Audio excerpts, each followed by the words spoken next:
Hi, good morning, everyone. This is Nikhil this side. Can you let me know if you guys are able to hear me clearly? Maybe you can just mention in the chat. Got it. Thanks, Vishwadeep. Also, just check if you're able to see the presentation. I've shared my screen. Okay, great. So I think we are good to go from my side. We still have people joining in, so let's wait for a few minutes for others to join, and then we'll start shortly. Okay? We have, as of now, Swamijit is there. We have UVN, Kumar Baba, Vishwadeep, Ajinkya, and I think others are joining in. So let's wait for them. We'll be starting shortly.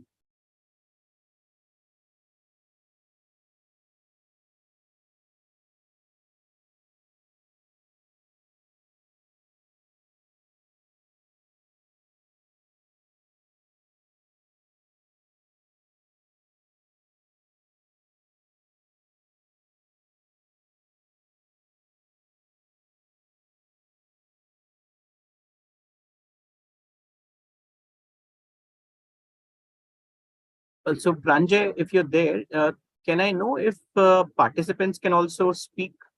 Do they have the mic access?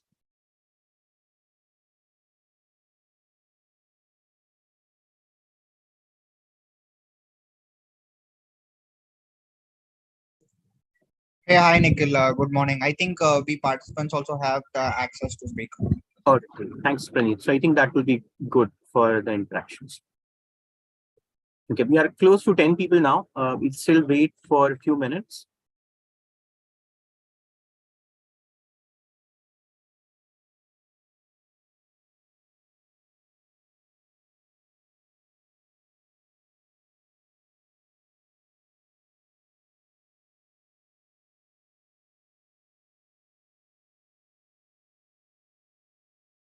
Okay, we have Nitin just joined in. Rajan is also there. We have Praneet, Ashish, and overall we are 10 people now. Let's wait for a few more minutes. There are more people supposed to join in.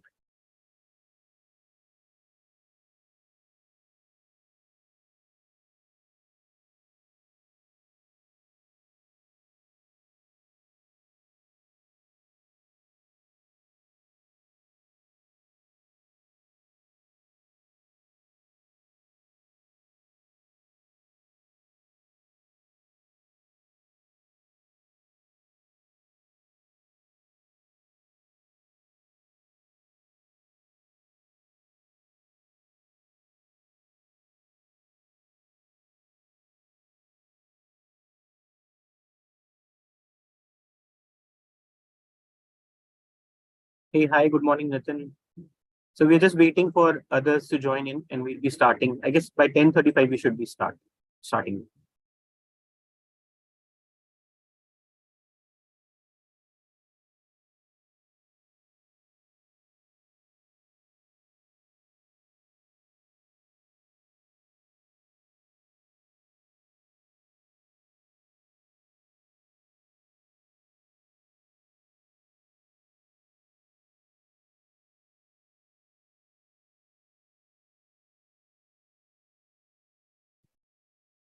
All right, guys, I think we'll just wait for 2 more minutes and then we'll start. I guess meanwhile, what we can quickly do is we can just mention in the chat about the locations we are joining from. So for me particularly, I'm based out of Mumbai currently.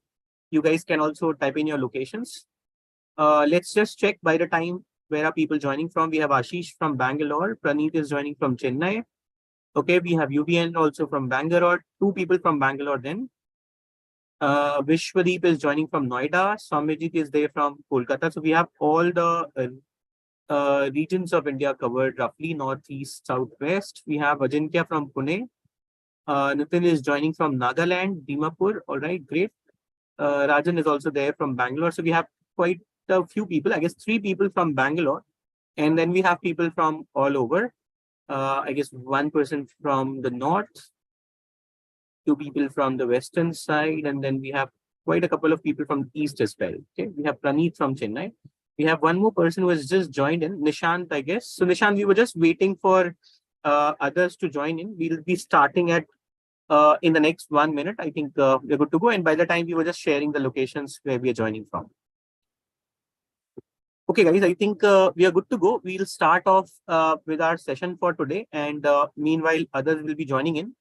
Once again, good morning to all of you on a Sunday. And we have this live session, which is there on behalf of Narsimunji and Abgrad.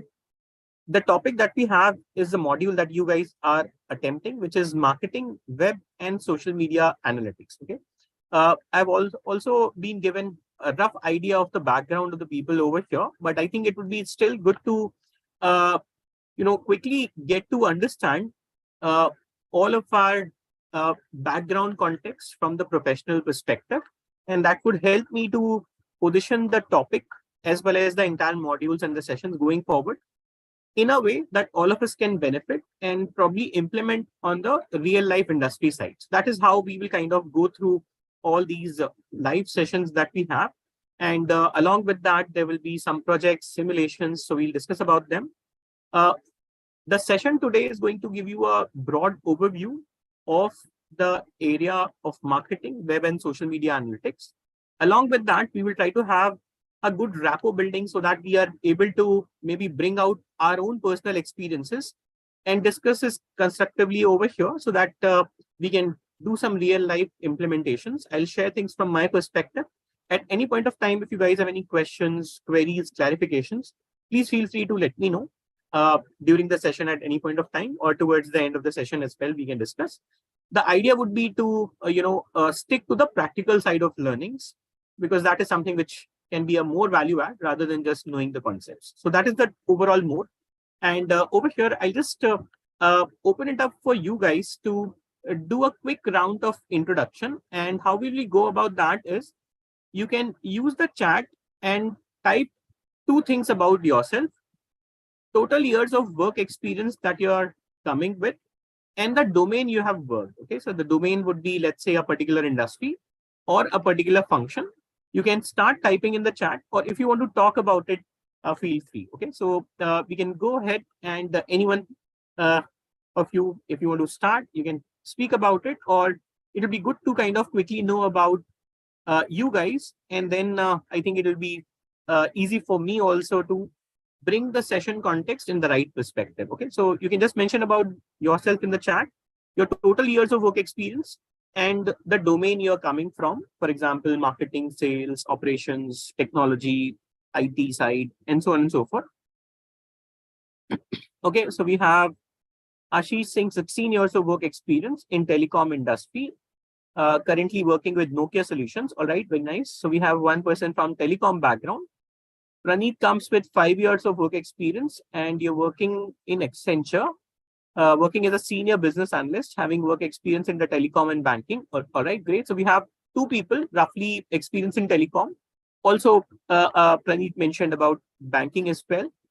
Okay, we have UVN Kumar Baba, 16 years of work experience in sales and marketing. So we have one person coming from directly the sales and marketing part. UVN has been working in Panasonic. All right, great. So we have people coming from Nokia, Panasonic, telecom and banking, Accenture basically. Nitin is coming from law background. All right, great. So we have a person, 11 years of work experience coming from non-marketing background, particularly from law. So that will be good to kind of add to the overall, context of the session. So we have diverse perspective. Anyone else? So we have 4 people already introduced about themselves. Let's quickly wait for others. So how about Rajan, Soumyajit, Vaishali, Ashish, others? Okay, we have, I guess I missed a couple of introductions. Rajan is there with 11 years of work experience in technical sales and marketing, okay, at GW Instech as regional sales manager. All right, so we have quite a few people, in fact, 2 to 3 people from sales and marketing background. Nishant is there with 11 years of work experience coming from Indian Army, BTech ECE. I think that matches with mine as well. I'll shortly introduce about myself. We have Vishwadeep with telecom background as well. So we have quite a few people from telecom background. and particularly with Nokia. Okay, so we have two people from Nokia over here. I guess Vishwadeep and there was one more person, Ashish. So Ashish and Vishwadeep both are coming from Nokia. We have Vandana, 10 years of work experience, currently working with TCS. Vaishali also is coming from IT, 11 years of work experience. So we have broadly 3 years of work experience to 16 years of work experience. That is the background. Soumyaji, 3 years of work experience in e-commerce, marketing specifically. All right, great. So we have good mix of people. Thank you, first of all, for introducing yourself. If anyone else is remaining, please feel free to do so. But we have people coming from 3 years to 16 years of work experience. We have people coming from telecom, banking, law background as well. We have a lot of mix between marketing and non-marketing backgrounds. So while we discuss on the marketing analytics, we'll try to take everyone together. Okay, so we'll try to discuss the concepts of marketing, bring everyone on the same page, and then discuss more about marketing analytics. We have Ashish, 10 years of work experience into data and business analytics. So we have a couple of people also from specifically analytics or data science background. Ashish has worked in oil and gas industry, previous experience in supply chain and ITES. All right, great. So thank you, everyone. Welcome in, and let's get started off with our module itself. And at any point of time, if you guys have any questions or queries, do let me know. Okay. I'll quickly mention about myself. So it's been around 15 years of work experience for me. And I come with a MBA from IIM Ahmedabad. So this was in the year 2013. Before that, I was an electronics and communication engineer. I think there is one more person with the ECE background. I did my graduation from NIT Allahabad. And post that, I worked for 3 years at NTPC. So NTPC in their corporate office in Noida. There, at that point of time, I was working on digital automation. And this is where first-hand experience with data, using it for business perspective. In the context of automation, that is what I was working on for power plants. Okay, so that was for a period of 3 years. After that, I went for my MBA, and beyond that, the specialization, if I would say, that is in the area of marketing and finance as well to some extent. Got to work across Europe for quite some time. Around 2 years, I worked in Europe. For some time in Middle East, small stint, and then Southeast Asia for a small amount of stint from the work perspective, but then mostly in Asia, in India particularly. Worked across different sectors. So power sector was before my, let's say, MBA, but post MBA, I worked for Hinduja Group across their different business verticals. So worked across for Gulf Oil in the industrial lubricants business. There I was in the global marketing team, worked on market research, data analytics, and so on and so forth. Did work for Hewlett Packard. So on the IT side, in fact, ITES, I would say. Did work for a few fintech startups that was in the domain of fintech, particularly from credit or lending perspective. So loans or digital lending is what we were working on. Beyond that, I started with my own thing. So founded FinTalks along with my wife. She's the co-founder. And now she has taken over the business. So basically, we were in the business of equity investment education. So how can we make people invest into stocks in India, US, China, Brazil, and Singapore from your Indian demat accounts. And along with that, we were targeting both B2B and B2C segments. B2B is business to business. So we were conducting workshops online for companies like Nissan Motors, Asian Paints, and so on and so forth. Along with that, conducting my own retail workshops online for a period of around 3 years. Now I have moved into a new role in October last year as a national head for marketing customer experience team. That is customer experience that comes under the marketing team of Vodafone Idea. This is a new role which I'm enjoying at this point of time. And this is where all the things are coming together in terms of marketing experiences, data analytics, research, along with that being a guest faculty. So with Narsi Munji particularly, it's been around 4 years. In fact, more than that, 6 years, I would say. With Upgrad, it's been around 3 years conducting these sessions in the area of marketing or finance. There are other institutes as well where I'm a visiting faculty. So I am Kozhikode, I am Lucknow, and ICFI Business Schools. So these are the things which are, let's say, from the professional extension perspective, get me in touch with you, with people like you, which is where it's kind of a mutual learning. So even this module is something which is where I'll try to share from my industry experience. You can also contribute from your experiences.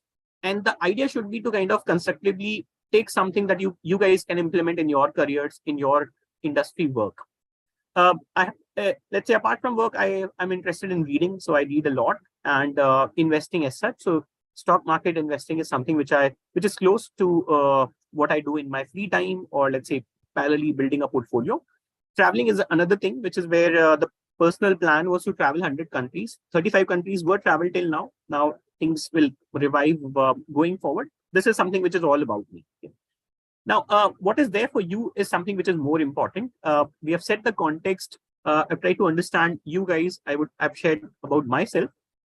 Let's try to quickly get introduced to the module itself, which is about marketing, web, and social media analytics. There are people in the batch who are coming from data analytics background. From the technical perspective, also you guys can, pitch in, share the work that you guys have done in the industry that would add to the participants.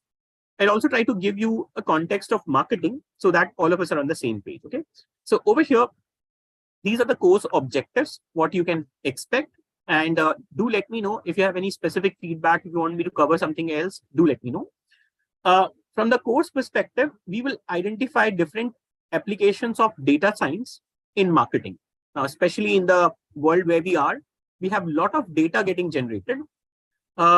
If you have an analytical bent of mind, or if you love playing with data, then this is where the data science stream comes into picture. And there are a lot of applications on the marketing side where work can be impacted. In fact, at the corporate level itself, or even in regional extensions of the companies, you will find that we can work on, is sales analytics covered in this course? So you can, I would say that, yes, there are things that you can bring forth and implement on the sales analytics side as well. In fact, good that you raised that point. What I'll do is, in my sessions going forward, I'll also try to bring forth the sales angle from industry experience that I had, that would kind of add to the sales analytics side as well. Okay, so marketing and sales, there is a lot of overlap these days. Some of the things that we discussed on the marketing analytics are applicable to sales. Similarly, some of the things that we'll discuss on the sales side might be applicable to marketing and other functions. All right, so we'll do that viewing. We will also try to look at practically how you can frame a data science program for marketing objectives. Okay, so whatever work experience we have from 3 years to, let's say, 16 years or more, going forward, probably you would want to work in a setup where you have a marketing objective or a sales objective or a company objective. You want to position and create a data science program and impact the decision making of the company at the top level. That can be an objective independent of the function. So for that, what we will do is, we will try to understand, first of all, what is the available data. Now, there are huge amount of data points which are there. We will see it from the company perspective. What is that available data that we can use to build a model for marketing decisions, or I would say sales and marketing decisions. Then we will try to look at how we can deploy the model in real life. So in any industry, whether it is telecom or whether it is, let's say, FMCG, or you're working in finance, banking, investments, and so on and so forth. Then we will try to evaluate the accuracy and impact post-deployment. Okay, so whenever you take a decision, whenever you implement something, you would want to know whether it has made an impact. And if the impact was made, what is that impact? Because this is something which a manager would want to know, okay? Because it is also from the company perspective, it is also from the career perspective. We would want to know whether we have been successful in using the data for achieving desired objectives. Okay? So this is the overall context of the module. Over here, if we kind of deep dive and give you a course outline, roughly this is how we will kind of translate forward. Let me just move to the next slide. Just 1 minute. I think my slides are stuck.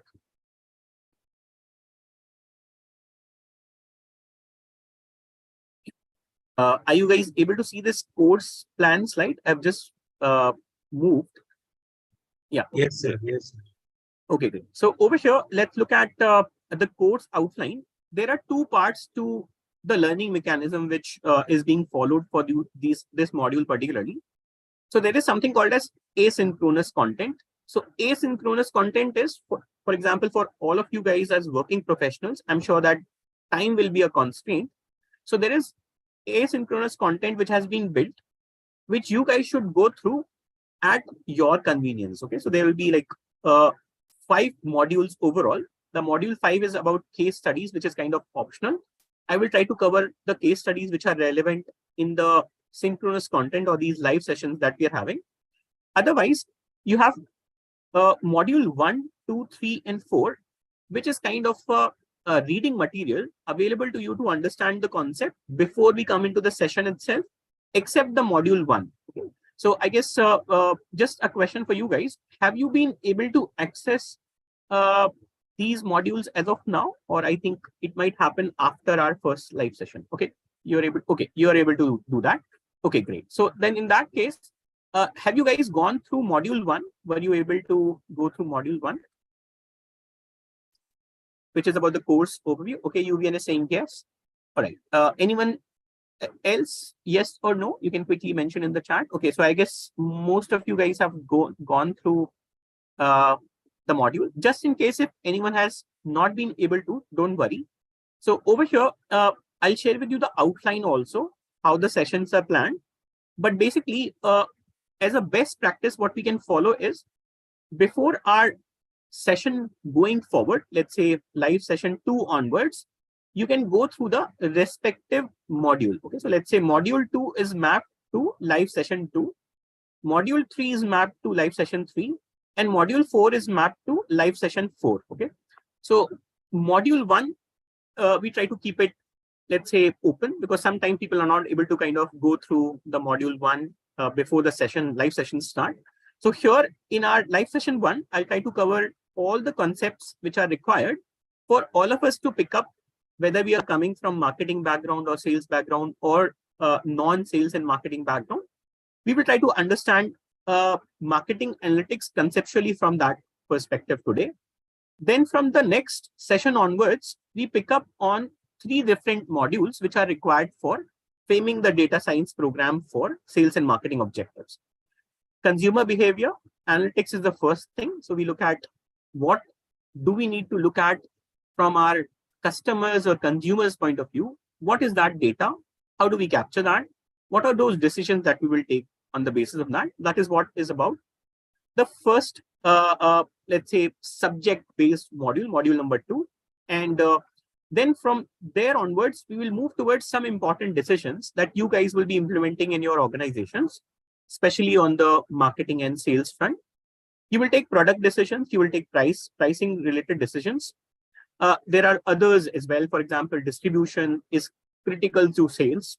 There are other decisions which are impacted, let's say, promotional decisions or advertising decisions. Those are roughly covered under module number 4, which is where we discuss about marketing campaign analytics. Okay, so this is mapped to live session 4. Overall, we have 4 live sessions, which covers the content per se. Along with that, you have a simulation, which will give you a practical understanding of whatever we are learning from asynchronous or synchronous content. Are we able to apply that and appreciate from a real life perspective? Okay, so that is something which will make the learning more effective. So this is where we have a simulation, which is developed by Harvard Business School. And it's a good simulation to give you, in a very simple construct, how the decisions impact the business. Okay, whether it is a product decision, pricing decision, any other thing that is related to advertising and so on and so forth. So you guys will play this simulation. We have a dedicated session going forward. I guess it is happening on 11th. I'll just show you the plan, where you will be introduced to the simulation. You will be given a demo so that you understand what you are supposed to do. And then from there on, you will take it forward and do it on yourself. You will be given some number of runs. We will discuss about that in the next session. You will implement your decision making on your own as a individual. see if you are able to create the best impact. Okay, that is how your performance will be measured. I'll mention about that in the coming session. But overall, are we all clear with this session plan and the coverage of our content? Any questions on this? So open to you guys. If there are any questions or any recommendations, suggestions, feedback, please feel free to let me know. Okay, so I assume that we are all good to go. Then Just I have one question. Yeah, sure, please. In product and price optimization, are we going to cover this price analytics or what is it? Yes, yes, we will cover that. And product also. Okay. Product as well. Okay, even in asynchronous content, you will find that some of the live examples from real lives have been mentioned. And some examples I'll bring in from my experience. So we'll discuss some industry side example that will give you a better flavor on how we can apply this practically. Okay, you can also think about your organization in that context. Okay. But these things will not be covered, like product positioning, those analytics will not be there. Is it covered? Yeah, so we do discuss about the concept of product positioning. It is critical. And let's say whether you are working in a premium category, mass market, and so on and so forth. So we'll discuss some of the data points around that. That will help you in real life. Okay, thank you. So I think this was a question from UBN. Anyone else? Any questions? So then we move forward. Okay, great. So let's move forward and let's quickly just check about our session today. So in our session 1, I have already given you overview of the course. Maybe we'll do a deep dive into that shortly. I've given you a brief overview of the simulation, what you're supposed to do. We'll discuss more about it. There is a dedicated session, I guess, on 11th, coming Tuesday. Snapshot of the asynchronous content. For that, there is a portal which is developed by Upgrad. So just wanted to check with you, this Upgrad platform, you're all able to access, right? Because some people already mentioned they have been able to check the course content. So I'm assuming that no one is having a login issue or something like that. Okay, Yugen is saying you're good to go. I hope no one has any login issues. Just in case if you have any login issues, please feel free to reach out and get it resolved. Okay. In our session today, the focus would be to kind of build the foundations, fundamentals, and key concepts. Given that some people are coming from non-marketing background as well, let's take everyone together. Let's learn together the concept of marketing and marketing analytics. And then we go through the asynchronous content going forward, along with this live session that we will do. In session 2, 3, and 4, we will get more on a deep dive in each of the topics that I mentioned over here. Okay. Now, at this point of time, this is the course outline. Now, has this course outline been shared with you? So we have 4 live sessions, a briefing session on the simulation, and a debriefing session on the simulation. 9th April, today we are starting off. Okay, Ashish is saying it's already shared. So great. I'll quickly give you a context. Today is our first session, roughly 2 hours, 30 minutes. We'll have a break, maybe whenever required. Briefing session on the simulation. Please do not miss to attend this one, because we will have a live demo. You can bring in your questions. Your grading and performance does contribute simulation with a good amount of weightage. I'll talk about that also, but do attempt the briefing session. It will help you a lot for doing the simulation well. Okay, you have time for conducting the entire simulation from 11th to 25th April, or I think there will be a deadline which will be announced by Upgrad or Narsimunji to you guys.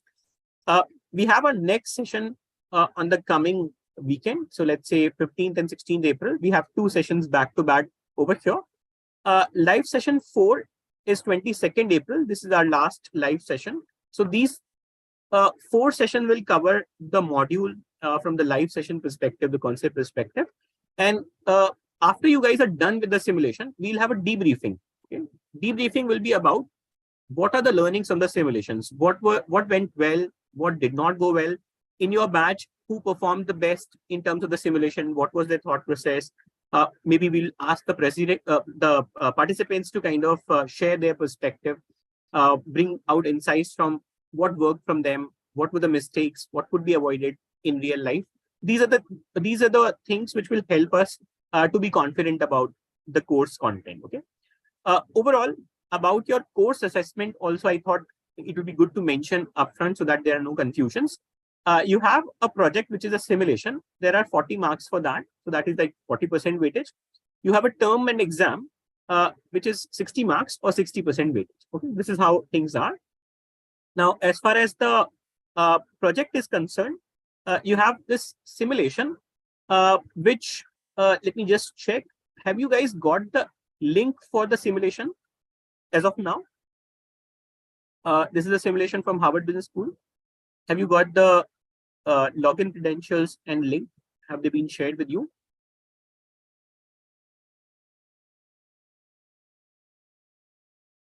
Okay, I think no one is saying yes. So the answer is not yet, not sure. Okay. So then it means the simulation link is not available with you guys. It will get available after our Tuesday session. Okay. So Tuesday is where I'll show you how the simulation looks like. I have taken a snapshot. I'll just show it to you anyways. But you will get a link from Upgrad on Asimuji and look at, click on the link, go to the simulation. After our live session, I mean, on the simulation briefing, experiment along with the simulation, do some analysis, then run the simulation. Okay, so we'll discuss about that, but there is 40% weightage for this. Do take it seriously and let me know if you're stuck somewhere at any point of time. This guidelines for how to do the simulation and what is expected, how your performance will be measured, will be all given to you in the simulation briefing. Okay, so that is a separate session on Tuesday. The final examinations is 60 marks, which is a term and examination is how we call it. This is 60% weightage, and this will be happening after the course ends on a Saturday or a Sunday, roughly 120 minutes, so 2 hours. And the passing grades are like 40% marks for the maximum marks for the final exam. So this is something which is where 60 marks is the total. You need to score at least 24, I think, which all of you would be able to easily. Now, as far as the asynchronous content is concerned, you guys already have the access. So what I would recommend is, after we are done with our session for today, whenever you get time before the next live session, go through the course overview, module 1. Actually, it is optional, but I would recommend you go through it, especially if you're coming from a non-marketing background. And also go through module number 2, which is specifically on consumer behavior analytics. Okay. Once you have gone through it, you'll find that next live session, which is on the coming Saturday, it'll be much more like a cakewalk, and we'll be able to discuss more from the practical perspective, maybe do some live demo so that we are confident of how can we implement things in real life. Okay, so I would recommend go through module 1 and module 2 in this week, and do buzz me if you have any questions or queries. Okay? The simulation looks like this. This is from Harvard Business Publishing Education. The name of the simulation is Data Analytics Simulation for Strategic Decision Making, developed by Professor Thomas H. Davenport. Okay, so this simulation access you will get on Tuesday or Wednesday coming days. We will do a simulation briefing. You will be able to attempt the runs of the simulation, which are both graded, and based on that, your performance will be excellent. So 40% marks on this aspect itself. There are no other evaluations apart from term and exam and the simulation. Okay, so I hope we are clear with the let's say assessment part, course module part. Now what we will do is get deeper into the module. I think we have taken half an hour to just explain, get structured on the bit of how we are going to go about the sessions and all. What we need to do now is where I need your help. We need to come to a single definition of marketing. This definition of marketing should be less than 5 words. Okay, so this is where I open it up to all of you. Think about it, and from your experience or from what you have observed or from your perspective, mention about your definition of marketing or just speak about it. Try to do it in less than 5 words. You can take your time, no hurry. But we need to come as a group on a single definition of marketing. Let's see what people are posting in the chat, or if they want to speak out, what they're speaking out. Okay. So let's see who's going ahead first. And please feel free to, express yourself. Don't worry about being right or wrong. There is no judgment over here. So from your perspective, whether you're coming from a marketing background or not, does not matter. Especially, I would like to hear from people who are coming from law background or non-marketing background. What do you think marketing is? Okay, that would help us later on with marketing analytics, because we need to define the scope. Okay, so anyone going ahead with your definition? Yeah, this is UVN. Yeah, please go ahead. See, my understanding of marketing, I'll tell you in 5 words only, as you said: to create awareness, generate demand. Awareness. So create awareness and generate demand is what UVN has put forward. Very nice. All right. So Akshay is also kind of roughly in the same direction. Akshaj is saying awareness, adoption, and loyalty. Okay. So what UVN was saying is make people aware, generate demand. All right. What Akshay is saying is not just stop there. Let's also bring in the loyalty part. Okay. So people should be able to adopt and then be loyal, come back again and again. Okay. Praneeth is saying that, it is product introduction and creating curiosity. Okay? So it's not just about the demand part. What Praneeth is also adding is we need to generate interest. Okay. So people have talked about awareness, interest, demand. People have also talked about after demand, loyalty. Okay. Nishant has also added one more aspect, promotion, which is an important aspect as well. So a new word has been introduced over here, promotion, advertising. Still interesting words have come is selling. So sales is an important aspect, which people are saying. Research is also something which people have put forward. Okay, so one new word or two new words have been introduced. Research, understanding the customers. Selling, the act of sales itself is coming under the marketing part. And then promotion and advertising, which might be for awareness, which might be for many other things. Okay. Okay. Vishwadeep is saying awareness, consideration, and interest. So Vishwadeep, people have added, let's say, after interest also, we need to have demand, we need to have loyalty. Okay. All right. Consideration is, let's say, people should consider my product, my service, my idea. So that is an important point which Vishwadeep has added. Ashish is also talking about the product part. So couple of people, in fact, multiple people have talked about the product as a word. Okay. It can be product or service, I'm assuming. It can be an idea as well. People have generally talked about making people aware about things and taking it forward from there. Okay. Anyone else has a different perspective, different definition? If you want to add, please feel free. Okay, I'm still looking for the word from business perspective. Okay, because all of us are working in a business. We are working in a company, maybe a MNC, maybe a small company, a startup, a mid-sized company. We are all working on behalf of a business. So there are a few words or concepts which are missing from the marketing definition from the business perspective. Okay, so that's a hint for you. Now, tell me anything that you would want to modify in what people have mentioned, because that is something which is an important aspect. Okay. So UVN is saying delivering value. All right, great. So delivering value is an important thing which has come up. Nitin is also saying identifying need. Okay, very nice. So we have gone to a very fundamental level, which is the need part. Okay. Selling and building trust. So trust is where the loyalty would happen. Or people will come back again and again. Okay, Vaishali has added a very important point now. Revenue generation. Okay, very nice. And Saumya is saying growth and revenue generation. So growth as well. And Nishant has actually pinpointed the word that I was looking forward to, which is profitability. Okay, so profitability, Yuvin is also saying profit is an important thing, right?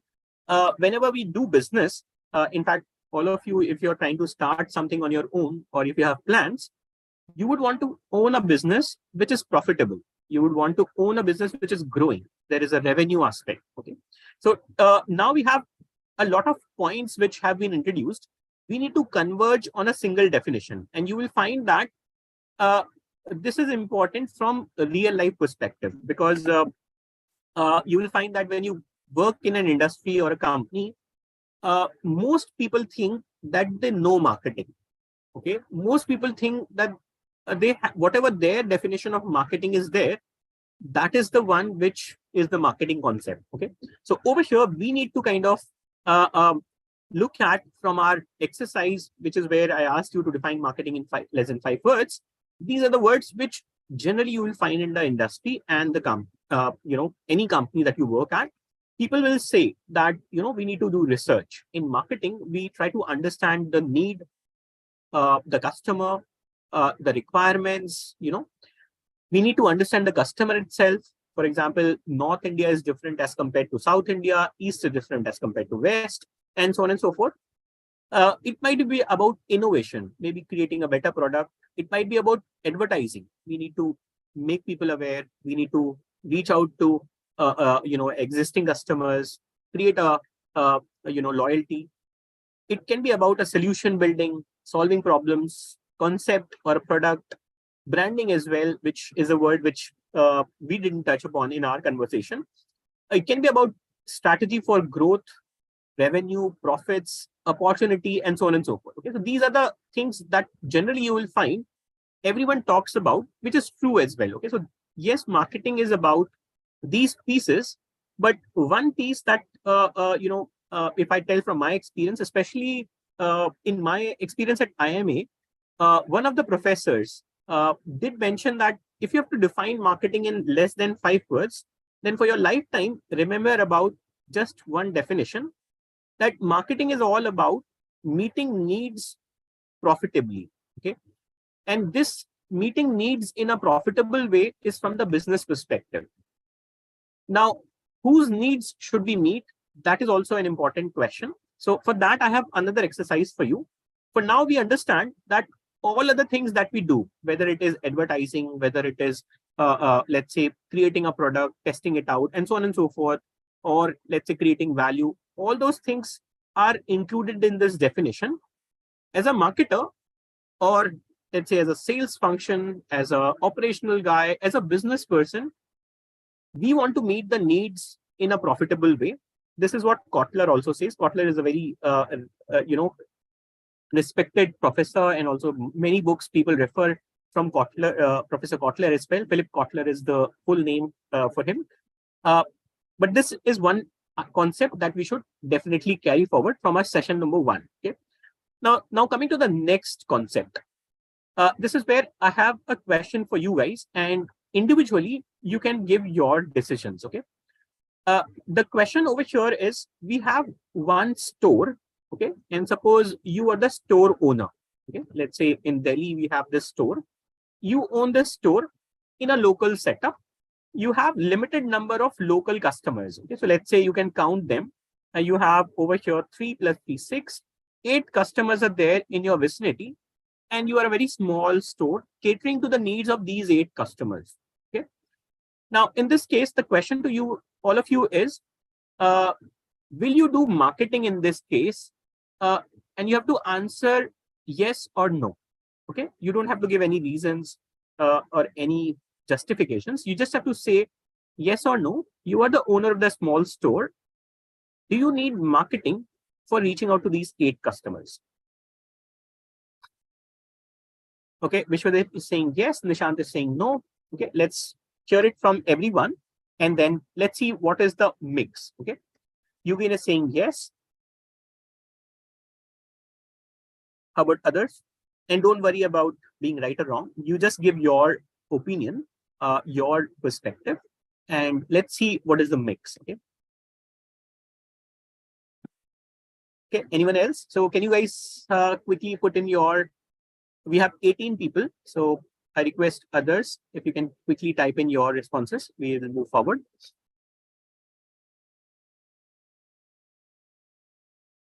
And don't think too much. Just put in the response that comes to you naturally. Okay. Praneet is saying yes. Shama is saying yes. Ashish is saying yes. So we have majority. Okay. So Nitin is saying we have to keep communicating. So yes. Samajit is saying yes. All right. So over here. All right. So majority is saying yes, we need to do marketing. Okay, there is a minority which is saying no, we do not need marketing, and we need to solve for this question. So let's give you another context. Would you do marketing in case number 2, which is where you again have one store, but you are reaching out to huge number of customers? Okay, so you have masses who you are reaching out to, and in this case, would there be any difference? In this case, would you do marketing? Somebody is saying yes, Yuvin is saying yes. I guess in this one, okay, Vishwadeep is saying no. Okay, so we have one person saying no, and I guess majority. Okay, so Shama is saying a very interesting point. Yes, we will continue doing marketing, but it will be different from case 1. Okay, Vishwadeep is saying DMart is an example. Okay, so DMart. Okay, let me ask everyone. Are all of you aware about DMart? From Mr. Damani. Mr. Damani is also a very reputed investor, by the way, stock market investor. So how many of you are aware about DMart? Okay, you would have shopped from DMart. Does DMart do advertising or promotions? Have you seen DMart advertisements or promotions? Ashish is saying no. Praneeth is saying no. All right. And are they reaching out to masses? Of course, yes, they are. So over here, let me, when you go to DMart store, do you see branding? Do you see like some specific colors, some specific, logo and so on and so forth? Have you seen that? Yes, of course, right? All of us can recall the logo. So that means there is an effort on the marketing side. Okay, so they're not doing promotions in, let's say, television. They are not probably doing telecalling, but yes, they're doing some marketing, because each store is a branded store, and there are certain specific things which are covered for communications, discounts, and so on and so forth. Okay, now coming to conclusion of these two situations that I gave you. In the first case, can we have a sales team or a salesperson through which we can cater to these 8 customers? So instead of having marketing team setup, can we just have a salesperson to cater to this limited number of customers? Can we do that? Yes, correct, right? That salesperson, if you have limited number of customers, this is how things started. So if you go back to the, let's say, history of business, before industrial revolution, before the mass production started, people or companies were reaching out to limited geographies and limited number of customers. So sales team was the focus. Initially, when the business started, the idea was, let's have a sales function and train people so that these people can go to the customers, make them aware, make them buy our products, educate them about the products, prices, and so on and so forth. These are the things with which the world started on the business side. Okay, but eventually, Nishant is also saying, also there will be automatic word of mouth in a small local group, which is fantastic. All right, so that is all what we would have also experienced. Sometimes if you like a product, you will tell others. If you have a limited number of customers that you want to target, you can always do that with the sales team. And in fact, you will find that generally, sales team is more effective because it is person to person. If people trust your sales person, you will be able to sell a product. For example, how many of you have seen your parents buying life insurance policy? Have you observed that? Especially in North India, almost majority of the parents would have gone and bought ahead the life insurance policy because there was a person, a salesperson, or insurance agent coming to your house and building a good rapport. Yeah, I guess Yuvin is saying yes. In fact, you'll find, this is all across India, not just North India, but this is a product or a brand, LIC as a brand, which is where LIC agent is something which is very powerful example of having a large sales team, a large distribution, indirect sales team. Okay, Nitin is saying LIC agent is still continuing, which is why you will find still they have more than 50% market share. So over here, a smaller version of the LIC. This is store. Whenever you want to cater to small or limited number of customers, sales is also an option that you have as a business person. Marketing comes into picture when you want to reach out to masses. If you want to reach out to huge number of people, some of the customers, you would have never met them personally, but then also they should buy your product. This is where we have the second concept of marketing, which is when you want to globalize, when you want to reach out to multiple geographies, multiple people at once, this is where having such a huge sales team will be very difficult. So this is where the marketing concept started evolving. And nowadays, it is a joint effort. It is a joint effort between sales and marketing team. If you're working in banks, like fintech companies, banks, or insurance companies, you will generally find at the top, there is a sales or a business development head. Marketing team reports to them. If you go into a FMCG company, you will find that marketing person is at the top and the sales team is reporting to them. Okay, there are various structures available in the market, but broadly there is a realization that marketing as a concept comes into picture when you want to meet the needs of the masses, or when we are talking about scale. This is where marketing concept evolved. And this is an important understanding that we need to differentiate ourselves when we are discussing about marketing. Okay? So two concepts we have discussed, and I think all of us are on the same page. Now comes the second concept, the third concept, which is where some people already mentioned. Okay, we mentioned about what will a marketer do then. Okay, so over here, what we do is we see the world from the perspective of need, want, and demand. And I think some people already mentioned about needs.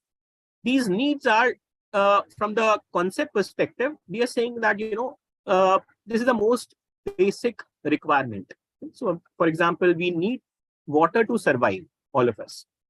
But from the marketing perspective, what happens is when this need is directed towards a specific set of attributes, then this is where we call that the want is existing. People want something. Nishant is saying in case of masses, also marketing may not be required. It is only a single store. Is this approach right? Okay.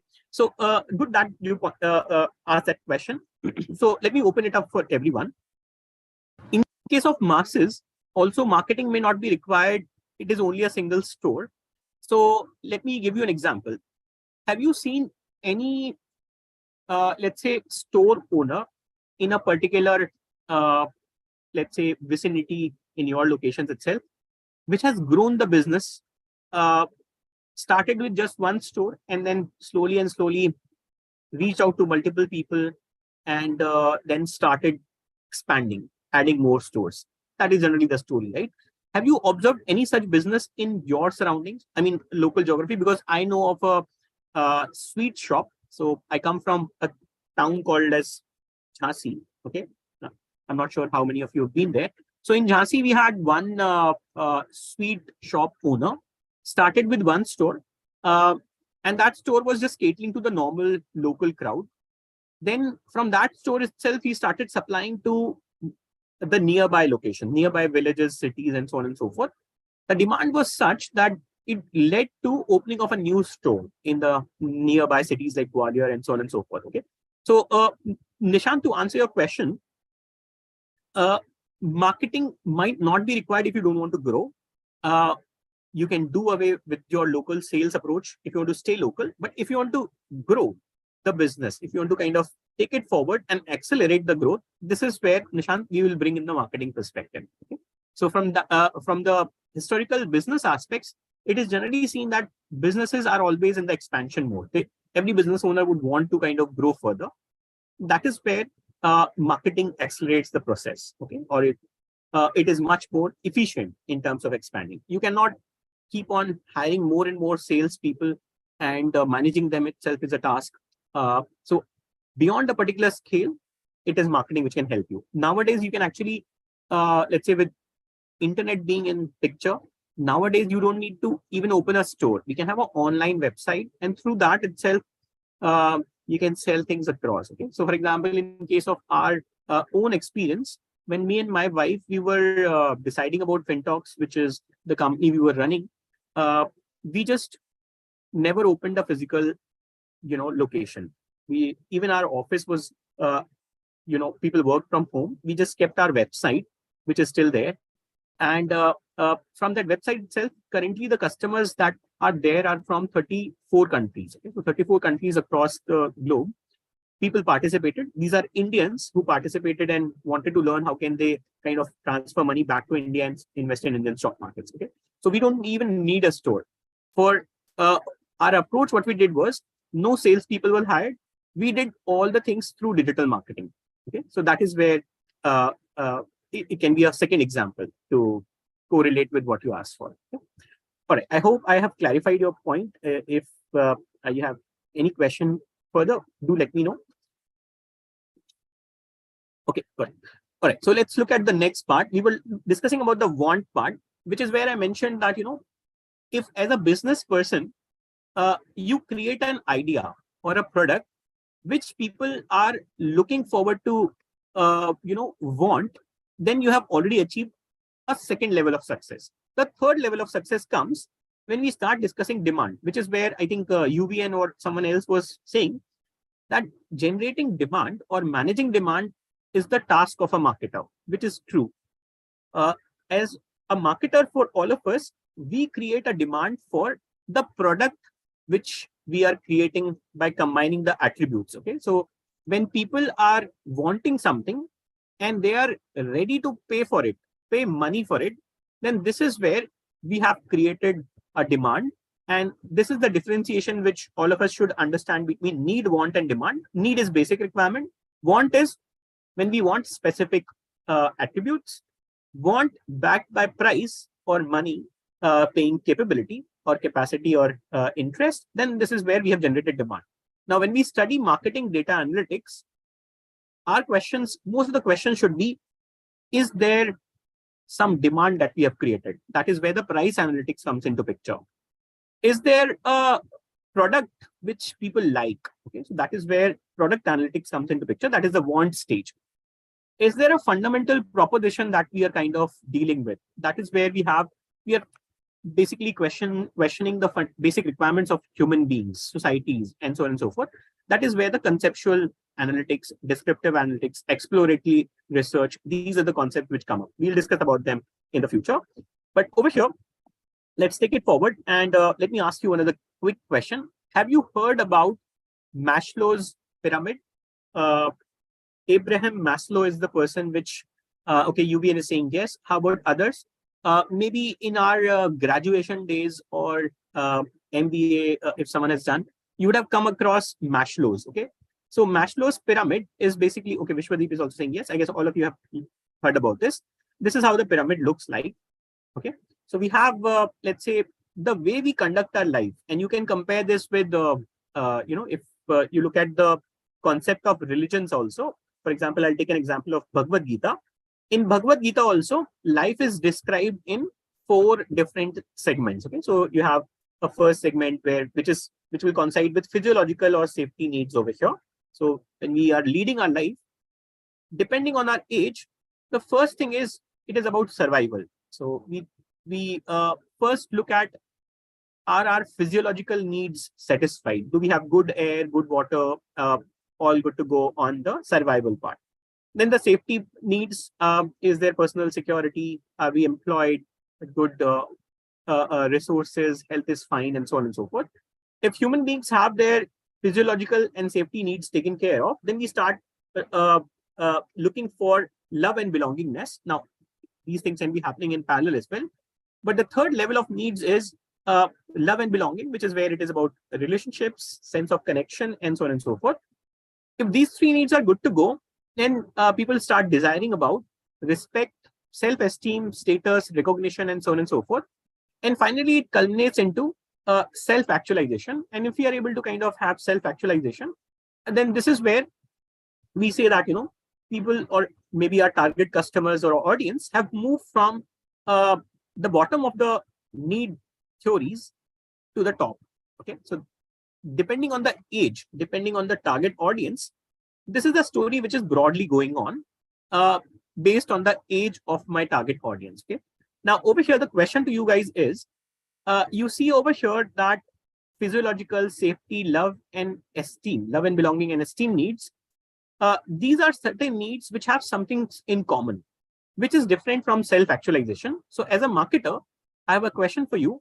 What do you think is the difference between the top need, self-actualization, compared with all other 4 needs? Okay? What will be the difference between these? Because from a marketer, we need to understand where my target audience is. Are they looking for which set of needs? This is something as a question which might come to us when we are dealing with marketing data analytics problems or marketing problems, sales problems, and so on and so forth.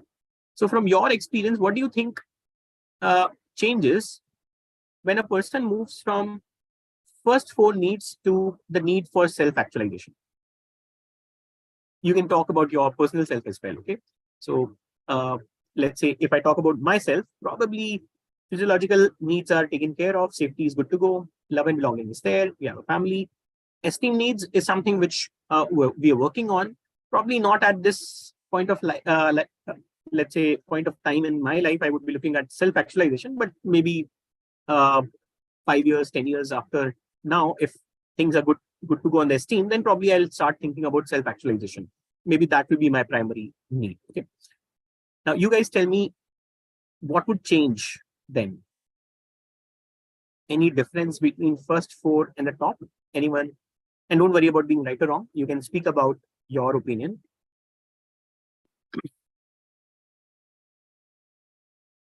Okay, so let me give you from the marketing context what is happening. The first 4 level of needs are those needs which you will find when a person is focused on themselves. Okay? So we are at the center of the universe. That is the logic behind the first 4 needs. The last need, which is about self-actualization, is the one where we are not just thinking about ourselves, we are thinking about the society, others, and so on and so forth. That is where roughly the direction of life is. Okay.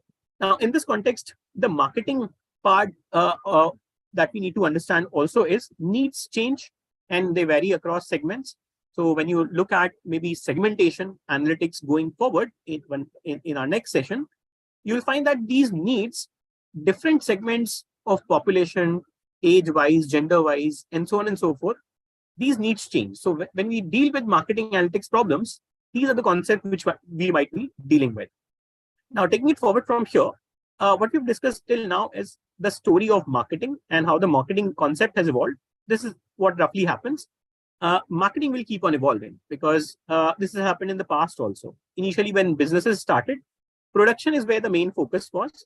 Then competition increased. People started realizing that if we just focus on lower cost, we will not be able to differentiate. So this is where product concept came into picture. From product, things started moving to sales. So it is not just creating the product, we should be able to sell it. So selling was the main focus. And nowadays we are moving towards the marketing part, which have already happened.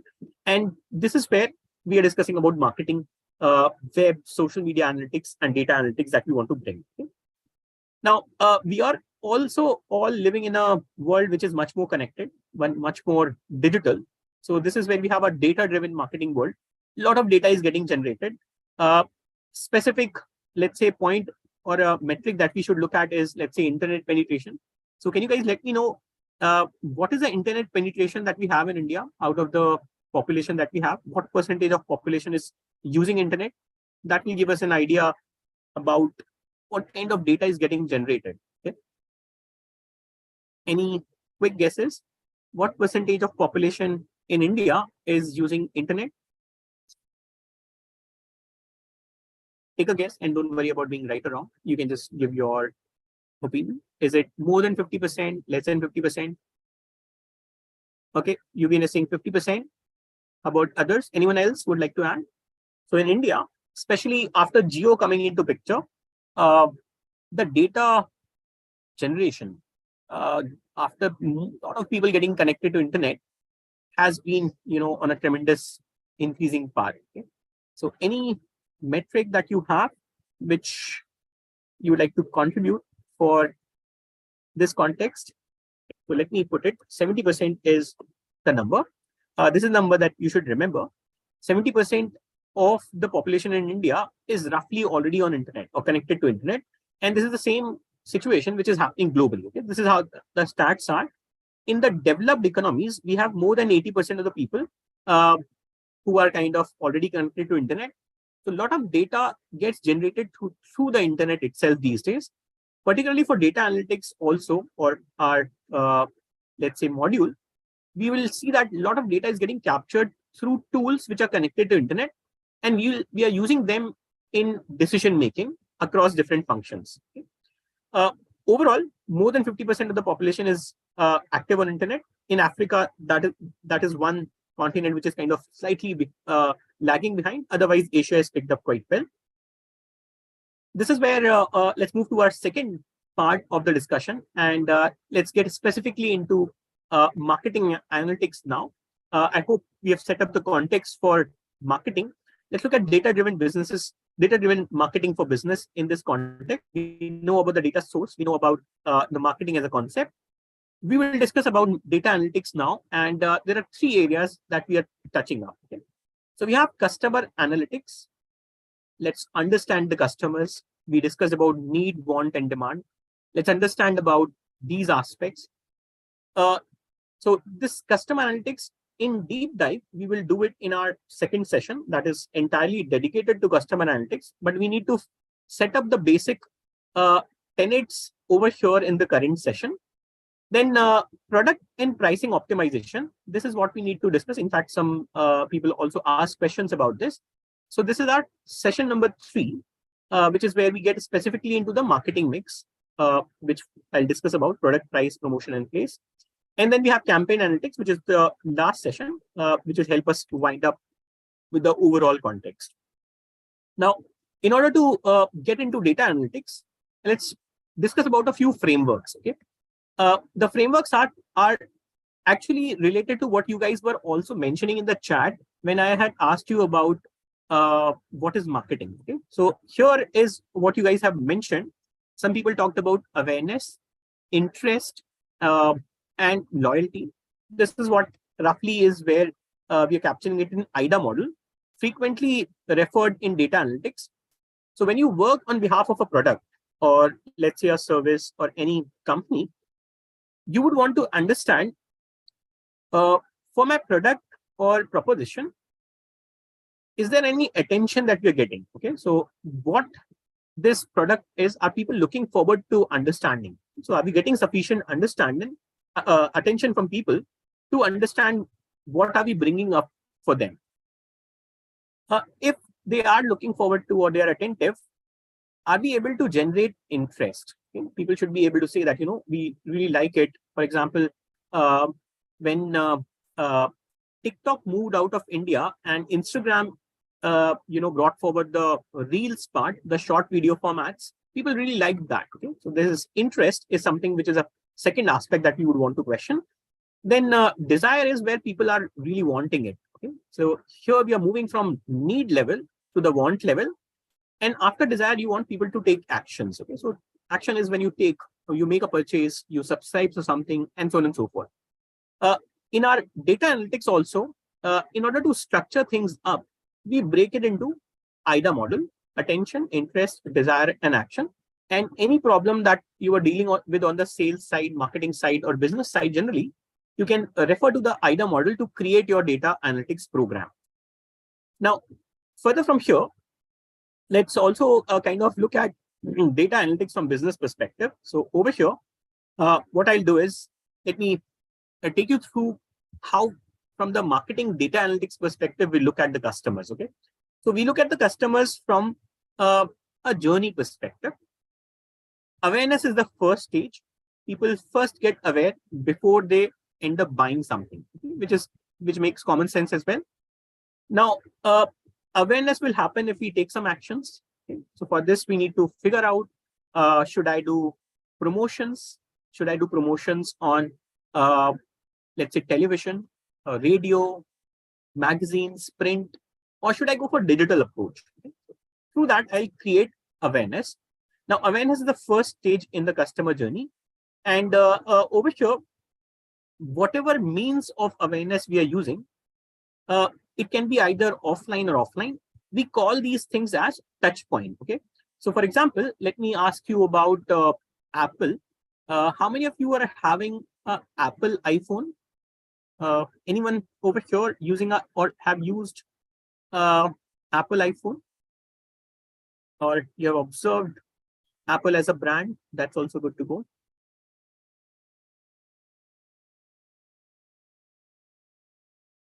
Okay, I'm sure that all of us are aware about Apple.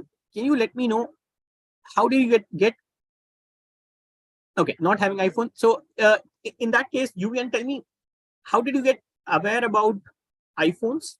What was done by Apple as a company, which through which you got aware? Was it a digital thing? Was it a offline thing? What was the touch point through which you got to know? Okay, Pooja is saying branding. All right, very nice. So brand elements have been very prominent. That is what Pooja is mentioning, that probably got. Okay, Vishwadeep is also saying branding, advertising, TV and social media is where Yuvin is saying probably you got aware. So we have brands. Apple is, let's say, in terms of the brand value, globally, Apple has the largest value, right? Now, that brand at the top is using both the touch points, okay? What you guys have mentioned in the chat, offline as well and online as well. That means there is an integrated approach that generally brands take, not only for awareness, but even when we move forward. So after awareness, from the marketing perspective, what my thought would be, if people are aware about my brand, I would want them to consider us, to at least evaluate, to compare with the competitors. Okay, so that is something which is where I might want to reach out to customers who are aware, or prospects who are aware, through, again, digital and let's say the offline touch points. Though the mechanism might change. To generate awareness, maybe I have a different thought process. To generate interest, I might use a different mechanism. Okay. So for example, people are aware, maybe I can shoot them an email with more information. This might generate more interest. Or maybe I make them watch a video on social media, on my, let's say, Facebook channel, YouTube, and so on and so forth. After the people have, let's say, and I should be able to capture as a data analytics, what we would try to do is, has this already happened? How are we sure that so many people are aware about us? This is a data analytics problem, a marketing analytics problem. Similarly, how do we ensure that we are sure about these many people are interested, these many people are considering, these many people are, aware also, and they are interested also, they might end up buying. Okay, these are the questions that we are solving in marketing analytics. Now, from there itself, we might have the third stage, which is where people actually end up buying. Now, if people have bought something, especially, let's say, if you look at the context in India, people buy something only when they're very sure about it, okay, most of the time. Or sometimes they're influenced by both, let's say, the price part, or let's say the other parameters, branding, and so on and so forth. But people do buy something when they have trust, when they are sure about things, when they have evaluated. This purchase can happen online or offline. It can happen at the store. It can happen on the website. It can happen on a third-party website also. This is where, again, we want to kind of capture the data and figure out what should be my strategy. Should I go for all digital approach? Should I go for a mix of offline and online approach? After purchase also, we don't end it up over here. So marketing takes on the next step, which is, can we do the customer service in a way that people probably, come back again and again? If people keep coming back again and again, we call this as loyalty expansion. As a business owner, or as a marketing head, or let's say overall business head, our task is, how can we move people from awareness to consideration, to purchase, to service, and loyalty? Can we make them come back again and again to the same brand, keep buying the products? This is the challenge that we have on the marketing side, or let's say on the business side for any company. This is something which we want to achieve. The marketing data analytics that you guys are kind of building your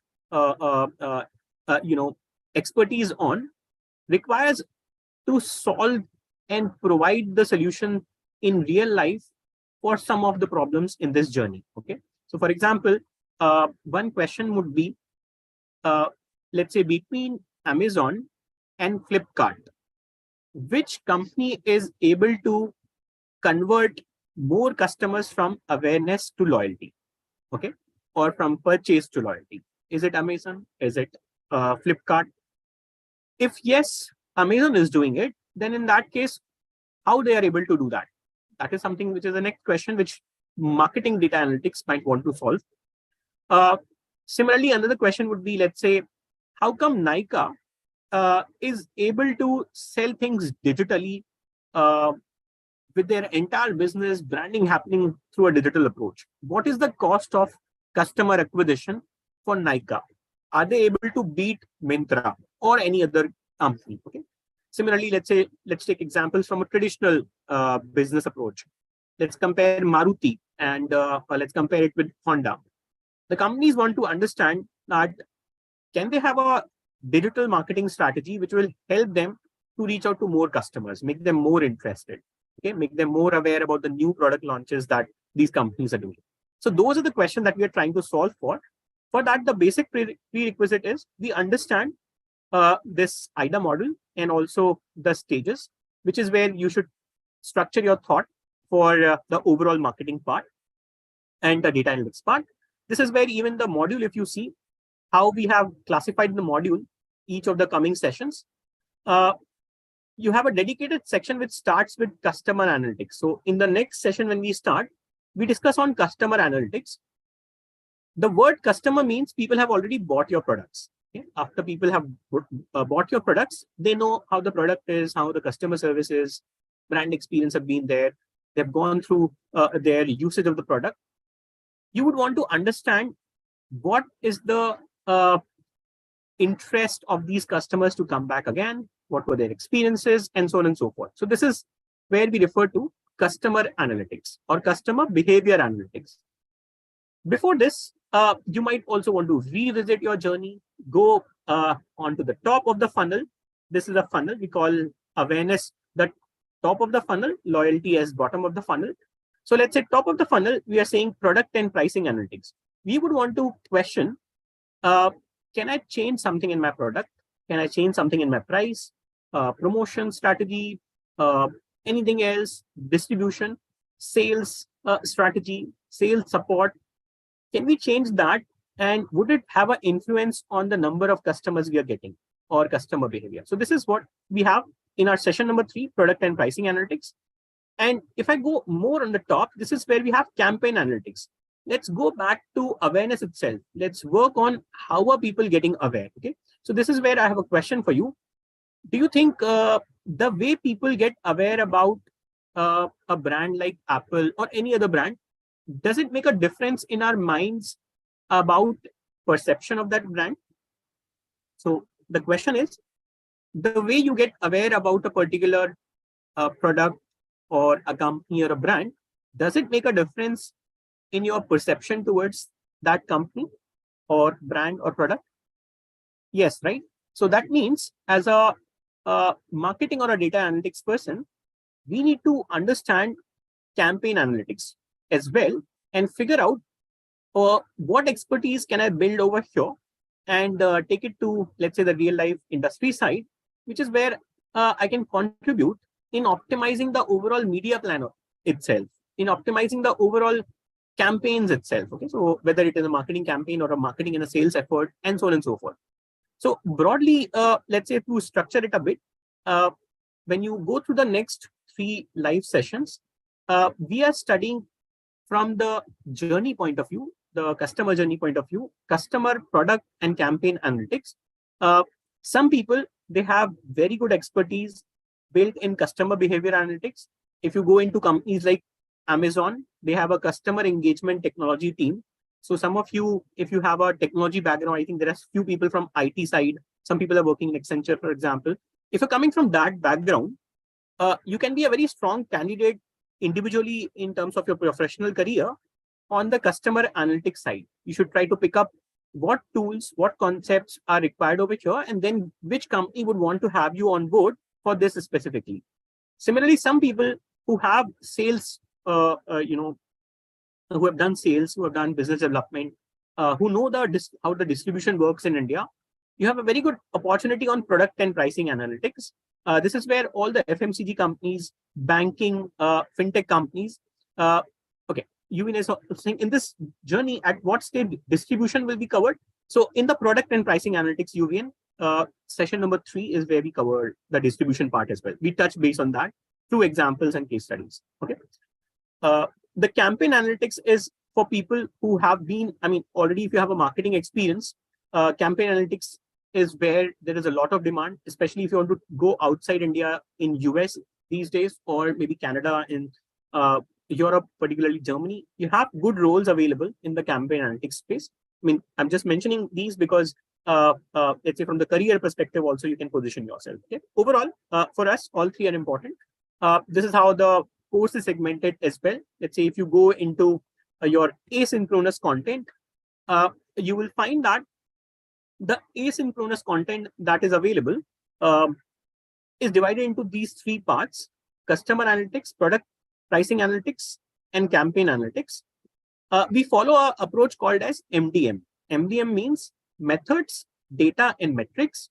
We look at how, in a structured way, we go through decoding the marketing analytics. What is the data we look at? And through that data, what are the metrics that we capture? Okay. So over here, in customer analytics, you will come across some concepts like in our next session, we will do a live demo of RFM segmentation. How can we segment our customers? How can we understand them better? Through that, can we drive some decisions? How can we predict the lifetime value of the customer? Can we prevent churn? Can we prevent customers from moving out of our of using our products? Okay, so this is where we should not lose our customers. These are the concepts that we cover under customer analytics.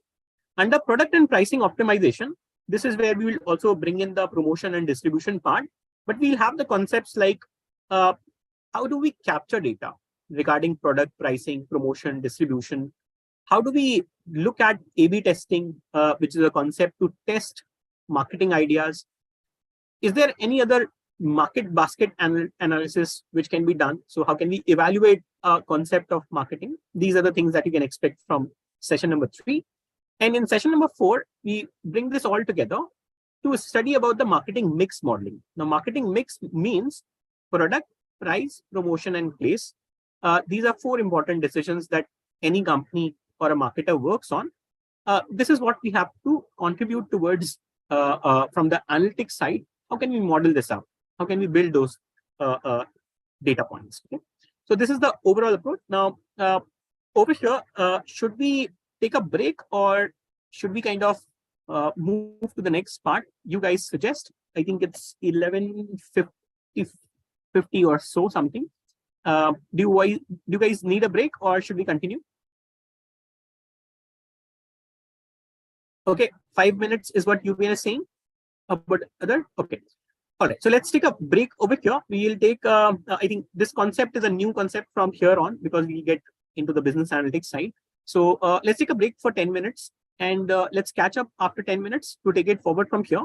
If you guys have any questions or queries on this, do let me know. We will take that up first, and then we'll move forward. All right. So let's take a break over here, and then we catch back in 10 minutes. It's 11:55 or so. So let's catch back at 12:05, and then we'll take it forward. All right.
All right, everyone. Are we back? Shall we start?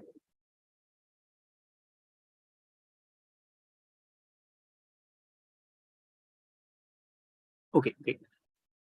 Okay, so good that we took a break. I also had water and all. I think that you guys would have got refreshed as well.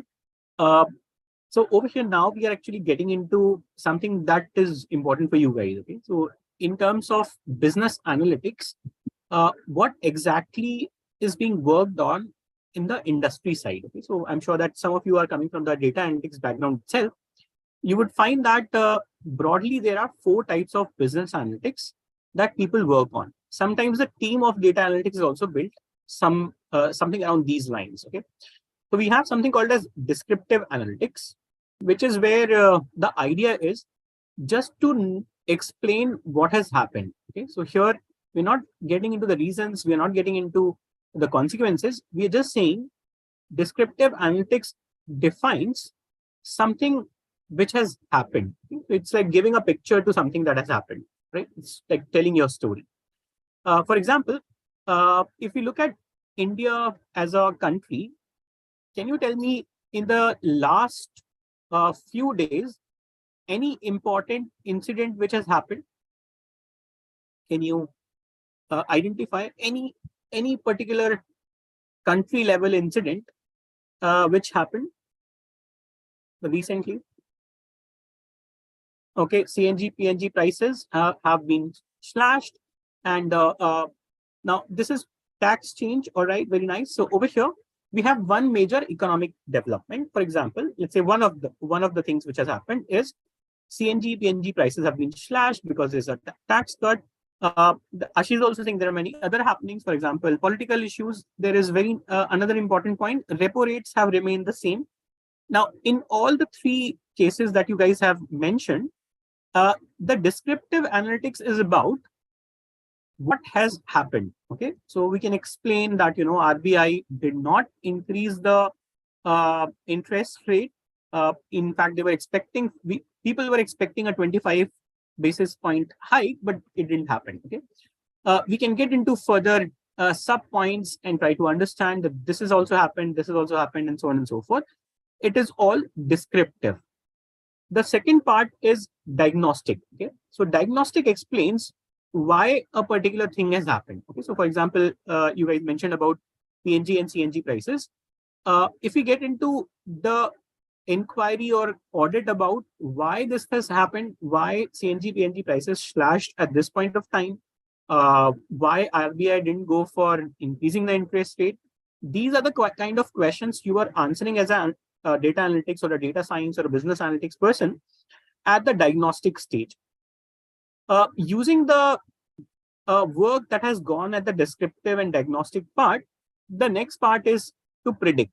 Okay, so prediction involves, and this is the most exciting piece of work because it is about forecasting. We want to forecast what might happen. For example, let's say because of RBI not increasing the interest rate further, maybe the stock market would have a enthused level of energy. Maybe there will be a rally, a short rally. There might be, maybe inflation might start peaking in again. There might be some people who will be happy. There might be some people who might not be happy. We forecast that based on this, maybe our GDP growth would be so and so. This kind of predictions is what marketers are very interested in. Okay, managers are also very interested in. Yeah, inflation may increase in coming months. So over here, these predictions are something which can be considered as options which might happen. The next part would be, if a particular situation happens, then prescriptive analytics comes into picture, and here we recommend an action based on the forecast. Okay, so forecast, whenever we do, we might also do a forecast with a probability that, okay, this thing will definitely happen with, let's say, 80% probability. If this thing happens, then these are the action items which we should be working on. Okay, now let's see this example from a marketing point of view.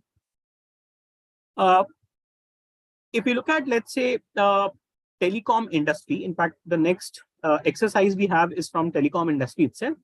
If you look at the telecom industry, you would have all heard about 5G. So if we look at the 5G situation in India, Descriptive analytics will tell me what is the current 5G penetration in India. That is descriptive analytics. So number of towers, number of elements available, number of cities where 5G services have been run. These are describing things. Diagnostic thing would be why it has happened. So because maybe world, if you look at, there is 5G usage already happening in the West. Why not in India? We are poised for that. So these are diagnostic. Predictive would be on the basis of 5G, will there be a change in the industry? Okay.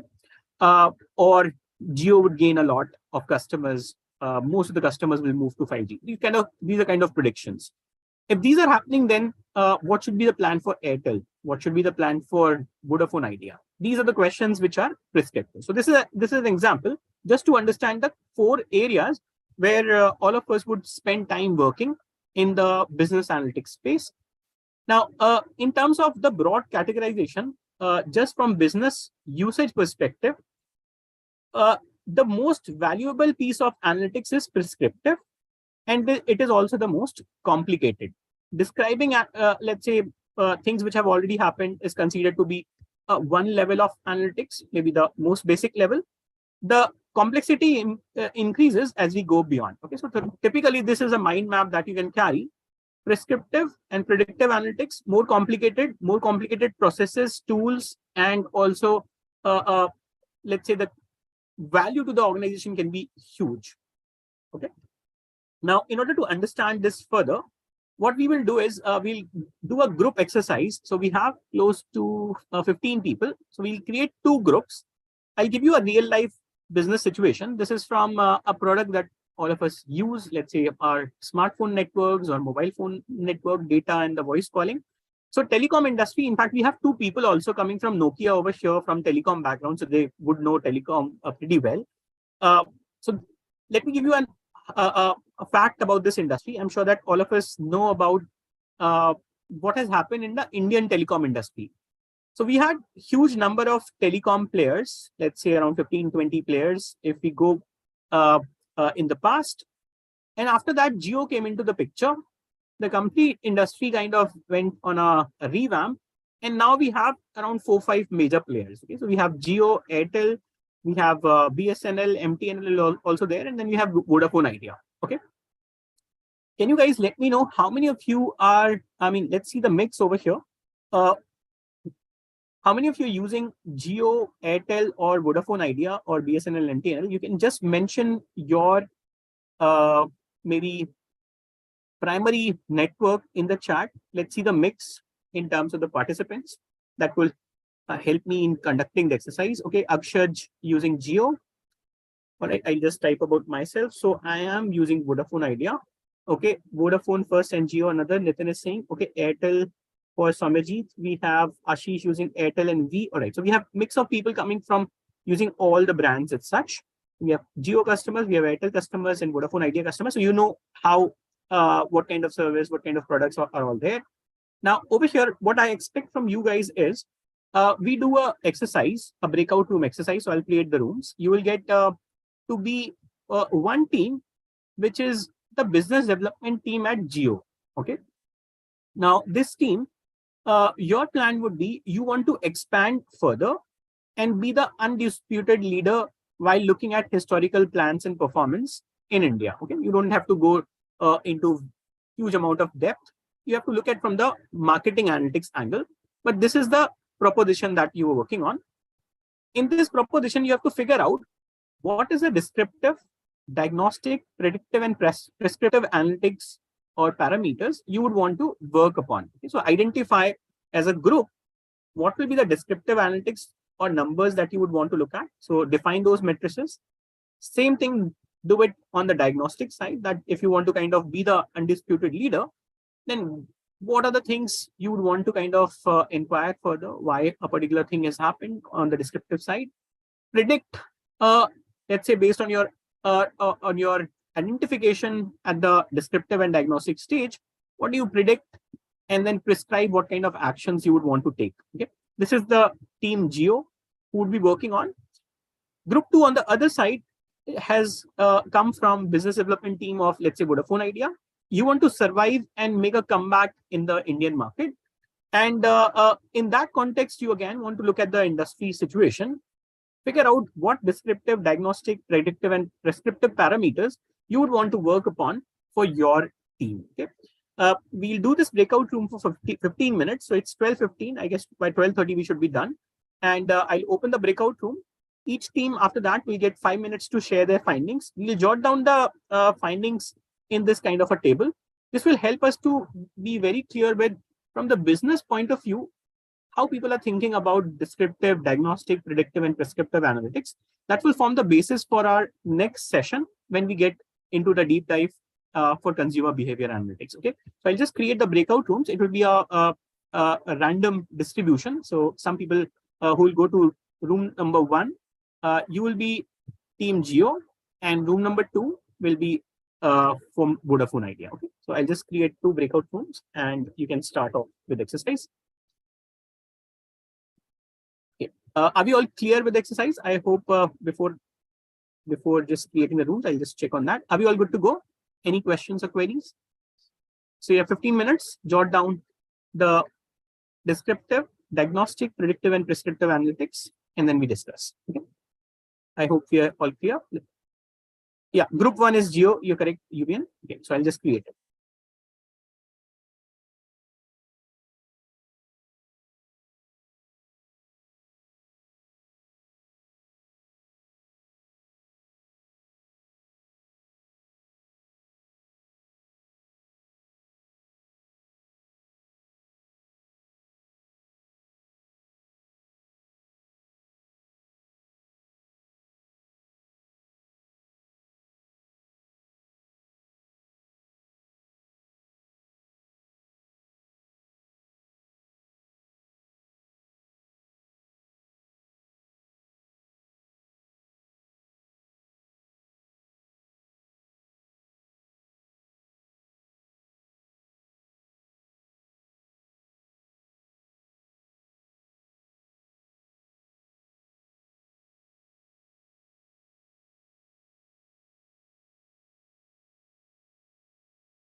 Hi, Akshat. Are you guys done with your work?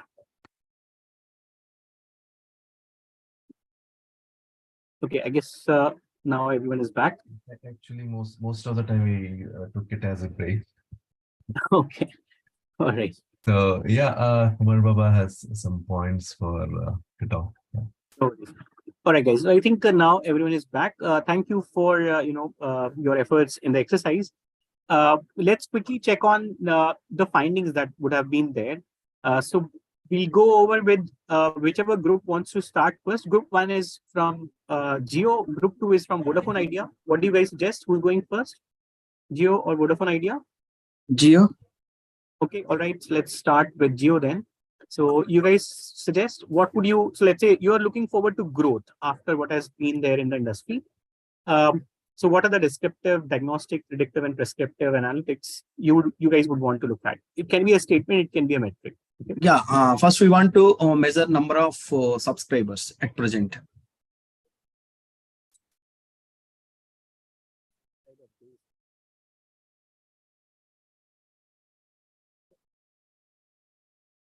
All right, that comes under the descriptive part.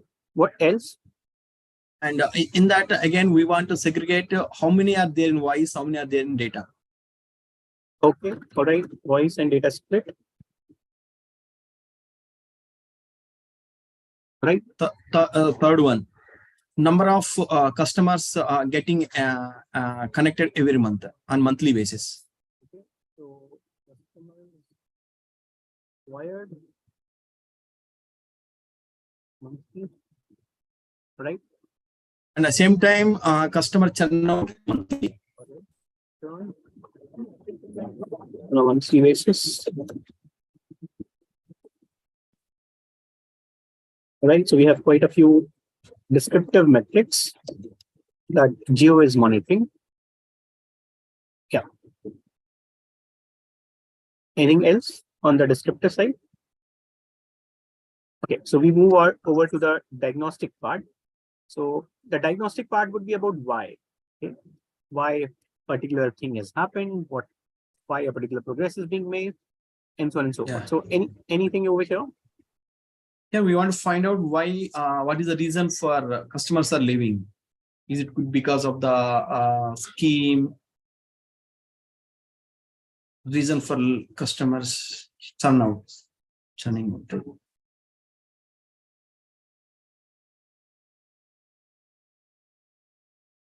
Right. Nice, good point. Anything else anyone wants to add? Which kind of packages or programming or the combination that is, giving us good returns or has a less churn, a growing customer base, a lot of things. Yeah. Okay, great. Again, reason for more penetration for data rather than voice.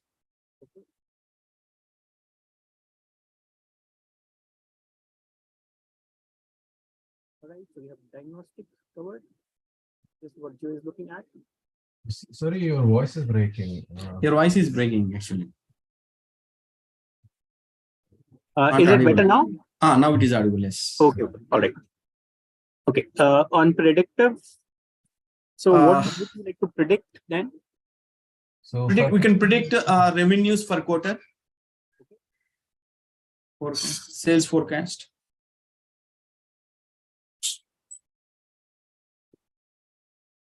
All right. Marketing expenditure. So your voice is not audible again. I'll just turn off my camera. Probably that would save some bandwidth. Is it better now? Yeah, it's better now. Yeah. Yeah. Okay. All right. So we were talking about the marketing budget. Marketing expenses. Okay. Anyone else apart from? And predicting the customer churning out. All right. So we are keeping churn as a constant. So we are focusing on churn rigorously. Yeah. And also minimum acquisitions needed to keep in a positive scale. Okay. Maybe Acquisitions, right? Yeah, acquisitions minimum or maybe like critical acquisition that is needed to keep the company on the positive side, maybe revenue Okay, or critical acquisitions needed.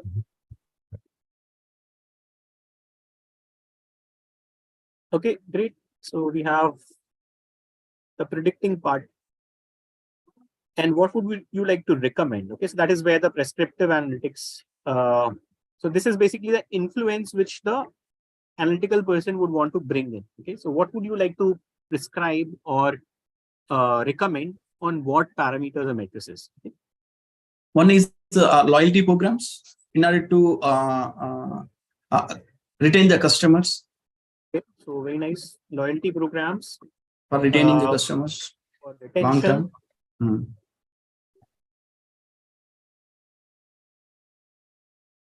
Can we also bring in any promotions, any changes in product pricing? yes, Yeah. on competitive analysis, we can like Marketing mix, maybe we can change we it. need to change in marketing mix. Competitive offers. Mhm. All right. So in predictive, one more thing you have to add. Yeah. Predicting the customer lifetime value. Very nice. So we have CLV, which we want to understand. Oh yeah.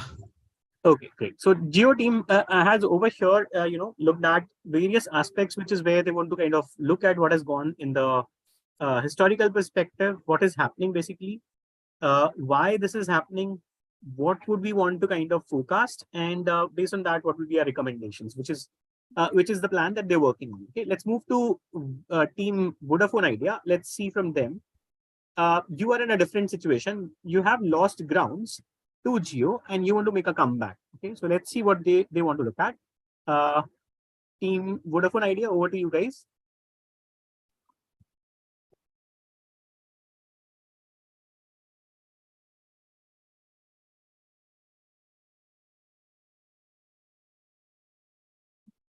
Group 2, basically. Yeah. Okay, Kirti, you are going ahead. The descriptive.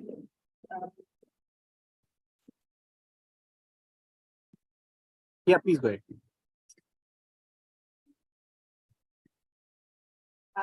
Here, actually, what we understood is we wanted to, in the descriptive, we need to see what are the problems we are facing now. Okay. Correct. So it is a heavy competition. Then we are losing the market share.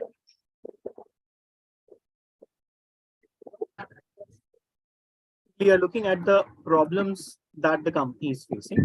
Companies currently facing. Okay. One is competition. Yeah. Then reduction in market share. Market share. Then what is the current churn rate?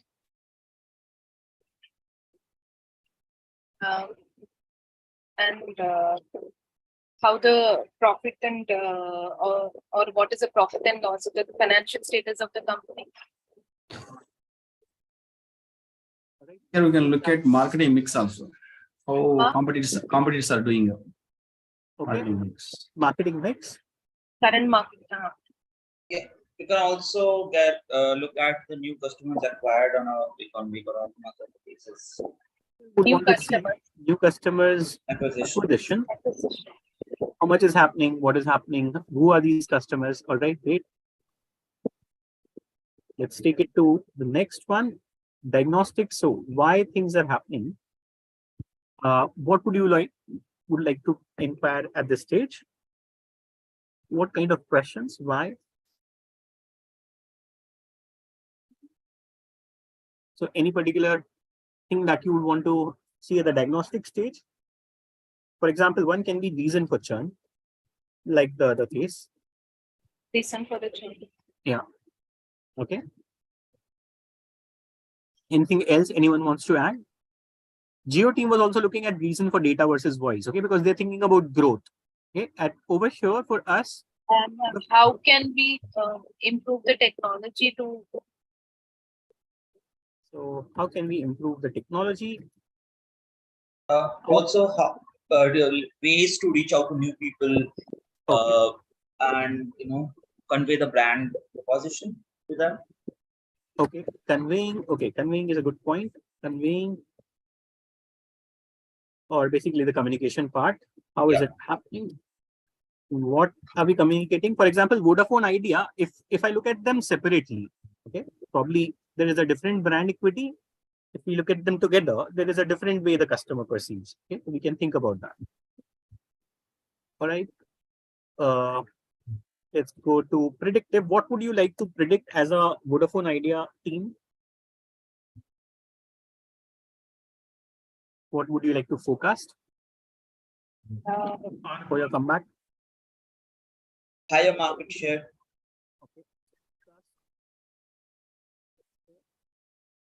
So here we are taking a market share approach because we want to kind of make a comeback, get into competitive mode. Merger. Right, very nice. So we have merger and acquisition. Merger and Whether these things have fully synced or not. Okay, so I'm just writing A for acquisition. Some mergers and action should come in prescriptive, no? Yeah, so I'll come to that. So basically, what the point that is being probably said is whether this, let's predict whether the merger and acquisition has been successful or not. Okay. Okay, that is what we are trying to predict. Okay. All right, let's go to then the last point, which is towards the prescriptive side. Let's look at any particular recommendation that you would want to work on and prescribe to. For example, I think if you look at Jio, they are thinking about loyalty programs and retention. In fact, this is something that we can also think about. Okay, so Vodafone Idea can also think about loyalty programs. Right now, coverage footprint is also one of the challenges for Vodafone Idea. Very nice. So we have network coverage. Yeah, better services. Better service is something which is more customer focused. Plan for 5G rollout. And Quality of service. Yeah, so I've written that customer Yes. service. we can add under one point under predictive, that is the increasing shareholder value. Okay, That can be very added. nice. Great. So we have defined, in fact, if you look at both of them together, let me make the screen full. Now, the good thing is that, let's say, through this exercise, we would have already synced with how the approach changes depending on the company context. So if you are at Jio, our thought process is different. That would reflect in the analytical metrics as well. If we are on the other side with Vodafone Idea, our approach changes. So the context becomes important when we are looking at the business analytics. This is something which is expected as well. There are some matrices, for example, both the teams mentioned about churn. In fact, in our next session, there is a specific topic around churn. So these are certain matrices which are anyways important. Okay, and every company is looking at loyalty, retention, and so on and so forth. So these are things which, first of all, help to structure the thought process. So when we work on analytics going forward, we can quickly think about 4 key areas: descriptive being what happened, diagnostic being why it has happened, predictive being forecasting what can happen, and then prescriptive being if something happens, then what will be our corrective course of action. Okay, so these are the things which we can kind of use it in, let's say, in any situation. In fact, in asynchronous content that you have on Upgrad portal, you will find that there are 2 examples given about Starbucks coffee and Ghana.com. The way we, let's say, discussed about Vodafone Idea and Jio or the telecom market, similar to that, certain examples are mentioned about Starbucks coffee and Ghana.com. So when you guys go through this asynchronous content, check them out and see how the descriptive, prescriptive, predictive, and diagnostic analytics have been characterized in these examples. Over here, one last aspect from our session today would be how marketing analytics approach is set by the business context, which is what we experimented also over here. The approach that we take changes whether we are in a B2B business model or a B2C business model broadly. B2B means business to business, which is where a company is selling its products and services to another company. the kind of metrics, the kind of analytics that we will be working on over here will be different as compared to a B2C situation, which is where we are dealing with business to consumer. And this can be a huge number of customers. Okay, so masses is the case when it comes to B2C. In case of B2B, we have limited number of customers, but it can be of different scale, large companies, small companies, mid-sized companies. Both the places, I mean, if you want to build your career, or if you're already building your career in analytics, if you have experience on both the sides, B2B also and B2C also, that's fantastic. If you get into core of either, that's also good to go. And over here, if you look at, let's say, some examples of business analytics, you will find that LinkedIn, I'm sure that all of you guys would be using. LinkedIn has a very different approach when they're selling LinkedIn marketing solutions. Okay, so when LinkedIn wants to promote their marketing solutions to businesses, they have a different tailor-made approach. Okay, so here it's a B2B situation. I want to sell my LinkedIn marketing solutions to other companies. Okay, small companies, large companies, mid-sized companies. The marketing analytics plan would be accordingly formulated. So the context would be very different as compared to, let's say, if I was working for Coca-Cola. Here, I think there is a typo. I have mentioned heading as LinkedIn.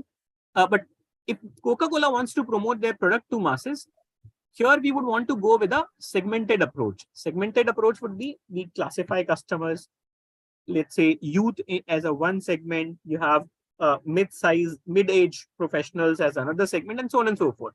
Your marketing analytics plan would also be formulated accordingly, which we'll explore in the coming sessions.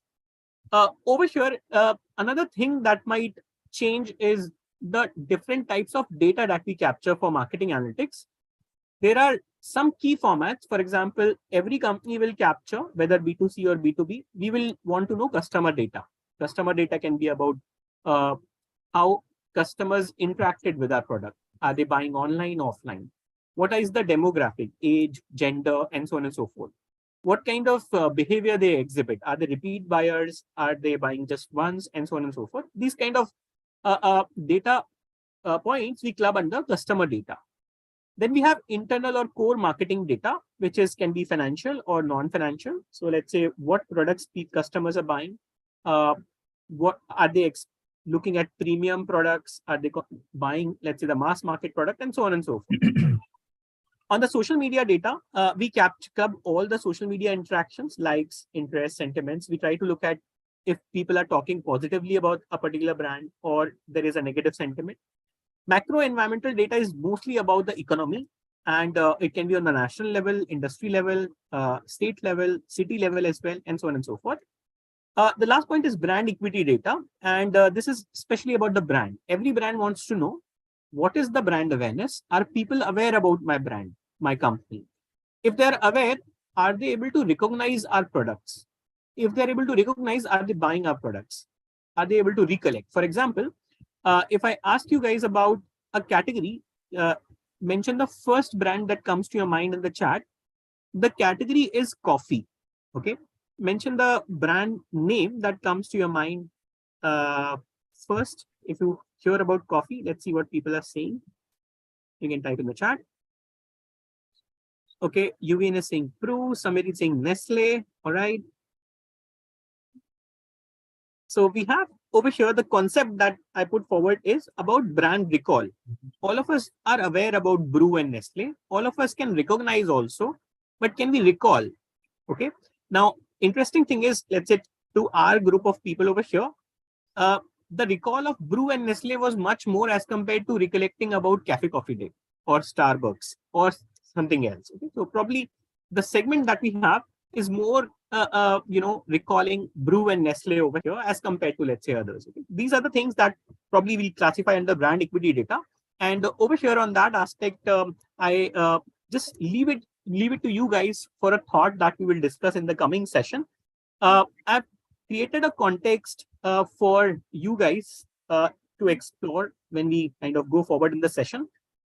You have to think about how would you set up a marketing analytics approach if you were working for a business, which is my business. Okay, so over here, this is the company that I created. The name is Fintalks. The website is www.fintalks.com.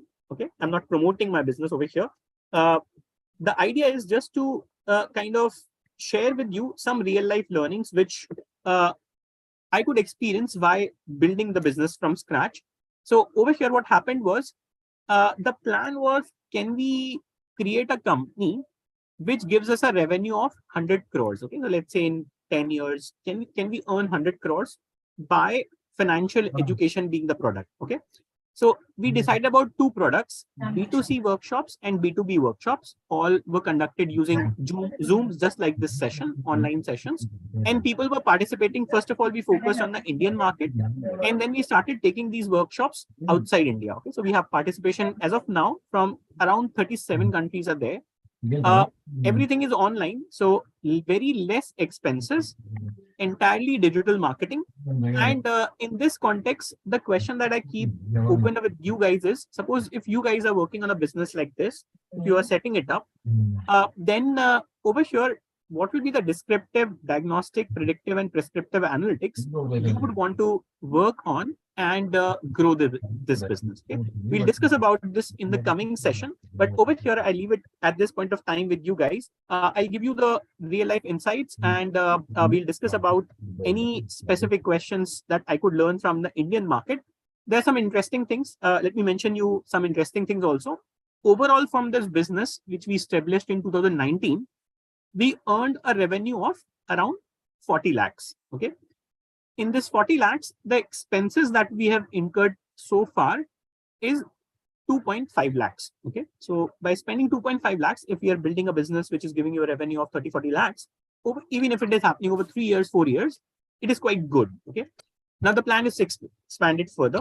So this is where we learned that data is very important. And analytics, specifically some specific ones, descriptive, diagnostic, predictive, and prescriptive, we have to define that program. Okay? So this is an open thought that I leave it to you guys as a case study. We will explore this going forward when we explore the module. And that would be, that is where, if you kind of have any questions, queries, suggestions, feedbacks, please feel free to let me know. For our session today, I think this is where we kind of stop. And if I put it in a summary, in this session, we have just looked at what is this marketing analytics module about. We discussed and clarified the concepts on marketing. We looked at the data analytics, how it fits into, what are the different approaches where generally a marketing analytics person would work, what is the business context impact, and how will we leverage data for decisions. Okay, that is what we will explore in the coming sessions. At this point of time, I think these are the things which are there from my side. If you guys have any questions or queries, please feel free to let me know. Also, you can buzz me on WhatsApp, or you can call me just in case if you are stuck somewhere throughout the module. Please feel free to reach out. You can also reach out to me on LinkedIn. Okay, just in case if you don't want to reach on phone or WhatsApp, you can connect on LinkedIn. So I'll just mention about the keyword. You can use this keyword. You can find my profile easily. Otherwise, I think this is what I have from my side. Thank you, first of all, for being very patient and interactive throughout the session. Let me know if you have any questions. We can discuss them right away now. The presentation has been shared with the team. So I guess Narsimunchi and Abdrad. You can refer to the presentations. Let me know if you have any questions even beyond the session. All right. So thank you once again, guys, for participating today, and look forward to hosting you in the session going forward. Thanks, UVN, for your feedback, and let's catch back. Feel free to connect, and I wish you good Sunday. Have a nice weekend, and then let's get going. On Tuesday, we have our next session on the simulation briefing. So I'll take you through the project. I think that is important. Okay, so we'll learn some practical aspects and try to keep it simple. All right, thank you. Bye. Take care. Yeah, all right. Thanks, Nitin. Everyone else. Bye.